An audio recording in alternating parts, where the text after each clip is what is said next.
here we go. Welcome back to Kamen Rider Review, episode 241. Time to count your sins, because one more time, we're discussing more Fuuto PI. But we're discussing a movie. Yes, not an episode of the show. I really wish it was more episodes of the show, but nope. Has really more, and this came out, believe it was released on Crunchyroll just like 3 months ago. Yes. Fuuto PI, Portrait of the Skull. It was released in Japan like about 2 years ago. It covered chapters 47-55 of the manga. Mostly put, the big thing about this movie is that it takes that really good prologue from the, I think it was the very first movie that was released in 2010, Begins Night, and it animates it. Plus, they also pick up, the thing starts off, the whole movie is just Shoto telling Tamako about basically the beginning of the career of Double. Before we get to the beginning of Double, he goes back to the prologue from Movie Wars 2011.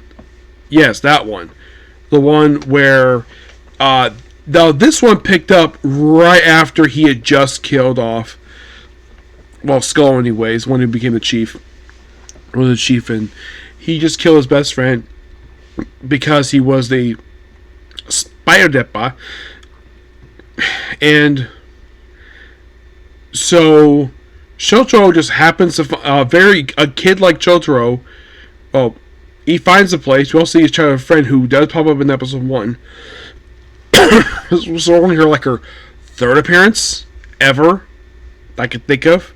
Yeah, third appearance. So tracks him down, knock him, and wants to come as his apprentice, like his assistant. He's like, if you touch the sign, if you reach the sign key, you can come up my assistant. You can be interviewed. And then Shotaro gets peach cans and gets the sign anyways. And he interviews him for a bit. He basically brags about he knows every inch of Fuuto, and because he brought up the spider, he's told to leave. Also mentioned his coffee was disgusting, which he got coffee beans for it. And then, of course, basically the chief is,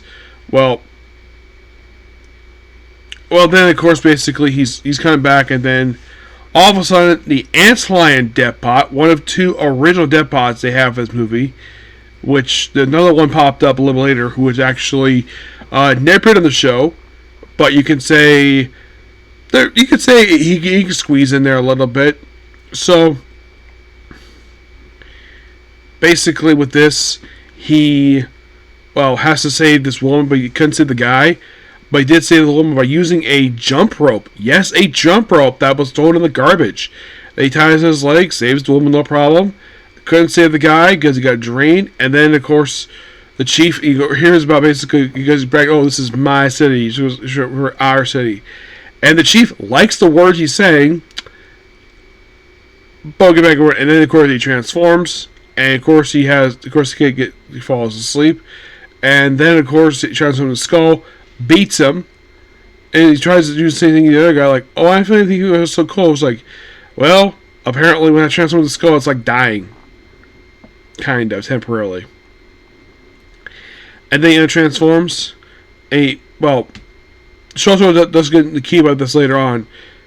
Yeah, he just gets brief glimpses, but he doesn't acknowledge fully that this man basically is Skull.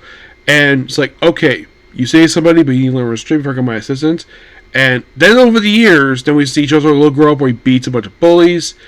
He gets hounded by Jin, who is a character present with the back scratcher.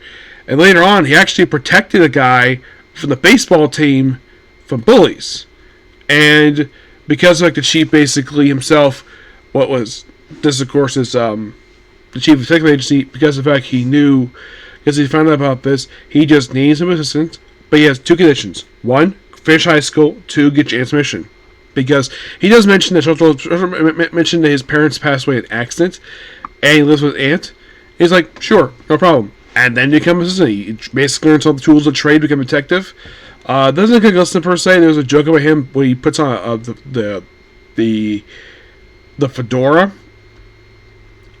It's like, yeah, they're on the right word, and of course that's not something we have in the movie. And then, of course, one of the times, basically, now he doesn't know this, of course, you mentioned this, that he would disappear frequently, and he was think, oh, he maybe went left it on his own. He later found out this was basically him suspecting this is probably, later on he suspected this was probably, he disappeared because he had stuff to do as Chimera's skull. So then he came across a briefcase under the desk, and he gets a call. Well, he doesn't know this is Shroud. He just knows the woman first by his first name, which he's never heard of the chief's first name before. He probably suspects that basically the name of the agency is probably his name anyways, but he did not know his first name. He just heard him as Old Man. Later on, he does refer him as Chief when he got hired, and then he takes the briefcase, takes aboard a ship. They go straight to the island that we see in the Begins Night event, and he does shout out for being there. He brings the briefcase like, oh, Fumiko. By the way, there is a line that he does tell him. They also tell another person, don't go to that door. It's haunted. Which, yeah, it's actually quite funny. And I remember in the begins in the second prologue, I think it was one I did in the 2011, where he's like, "Oh, I'm a ghost now." Okay, that was quite funny, and that was a small nod to that, which I thought was really cool. And and then of course, basically, then we have like, oh, apparently there's a fingerprint reader, apparently, and then follows all those orders about Child of Fate, and then it kind of leads to what we see in the Begins Night prologue, where you're Shoto meeting Philip, and there's no Philip, just basically, and then we see characters. Well, here's some interesting note. Then we see Philip's father. He doesn't know at this point is his father, but if you watch the original thing, he's not there because this whole thing here. It's like it's very much beat, basically very similar to the actual thing, but they make additions here which are fine, like seeing Sonoko in human form. Now, I do gotta admit, the animators did a great job recreating Terra's human form. They did a great job with that. Saeko, on the other hand, she did look a little different. Yes, I'm glad they got the hair right and her build. The face looked a bit different than usual. Walking up here is later on, though they made her hair a little different was the show. I do get it, they got the face right, but the hair was different. Yeah, I'm not sure what was the reason for that. Also, wearing the driver over a dress. That was interesting. So then, of course, you have like transformation, fighting the masquerade dead pots, and like, oh, we have this thing here. Like, aside from the whole thing with a little more of the Sensuko family being here, it's pretty much basically like that. We do have a brand new character appears here, aside from seeing Philip's father. Well, there's actually also one additional thing I'll get to in a minute. So there's a original character that comes the Ocean Death Pod, when they find him later on, who becomes kind of in a way the first Death Pod that Double fights. And we do get an explanation of what happens later. So then we see something, he goes to transfer the tower like he does in the special. But here's the thing. If you watch the special, like, wait, how the heck did Skull get inside of the place? And what happened to his driver? Well, this special explains it. So, during his fight with Sadako in her Deppa form, the driver was damaged. But the memory is still intact, but enough juice for one more try. So he used that to basically force himself into the Gaia library, which they have a little minor change to it here, where they show it looks like it orbits, it's like above the planet, because on Double it's basically this white void with all these bookshelves. And we do get a little addition here, actually, the book where he gets his name from, where the name Philip comes from, which that was really cool. A little expansion there, and then of course you have them transform, fight Deadpots. Sonoko gets chastised for failing, but doesn't basically gets scolded, but doesn't exactly get punished. And later on, you have Double fight. Well, it turns into Fang, and then in the actual thing itself, that's where it ends. Basically, right after he transforms the Fang first time. Here, he fights Oshtet, and then he gets basically Chief's motorcycle. How the heck it got there so quickly? And then, of course, basically show those bodies, and of course they go back.